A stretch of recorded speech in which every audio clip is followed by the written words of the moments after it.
الحشد الشعبي تقريبا تريليون و900 وشوية. أنا بالحشد الشعبي كتاب الإمام علي 3 أشهر ما مستلم راتب، شهر 11 و12 والواحد. دکونگره که روزنامه‌وانی ده شهر زیباری وزیر دارایی عراق پیشکی در را گند که سال 2016 سال که پر قیرانه ولدو دباسی موچن فرمانبران و پسولا خوراک کرد. قائمة الرواتب هاي انتو كاعلاميين لازم توقفوا عليها. لیستی موچە ئێوە و ڕۆژنامەنووس دەبێت بیزانن کە مانگانە دەکاتە 4 تریلیۆن و 100 میلیارد دینار. دەبێت ئەو پارەیەمان هەبێت بۆ ئەوەی بتوانین موچە دابش بکەین. ادبرسبن میدیاین کردی شهر زیباری باسی قیران دارایی حرم کردستان و چارەسەریاوی کرد.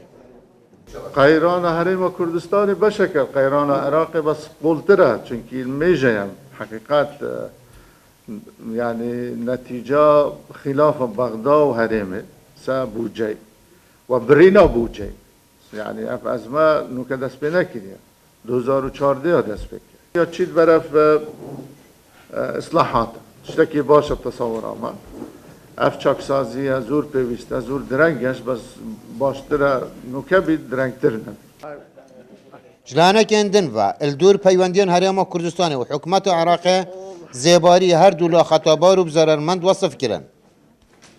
مانگی چار یا پنج اگه بیرم بیتوا گشتان دا 500,000 برمیل تسلیم عراقی 500,000 باشه لو وقتا هستا يعني هندك اطراف او براي باري مخصص بهارم بريا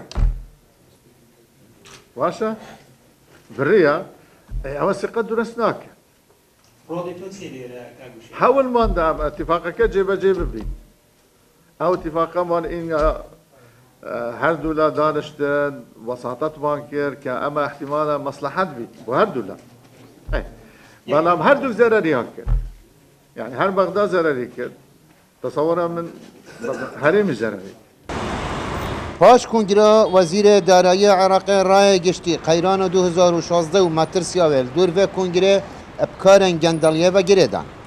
هناك الفساد گەندەڵی ئیداری و دارایی هەموو دەستگاکانی حکوومەتی تەنیوە ئەمەش ئافاتێکی گەورەیە. الدرجة الأولى هو الفساد المالي. بە پلەی یەکەم گەندەڵی دارایی لە پرۆژە تایبەتەکانی وەزارەتەکان بڵاو بۆتەوە. المشاريع الخاصة بالوزارات. الفساد المستشري بالدواء. گەندەڵی لە دام و دەستگاکانی حکوومەتدا بڵاو بۆتەوە و هەروەها حکوومەت بێبەرنامە و پلانە.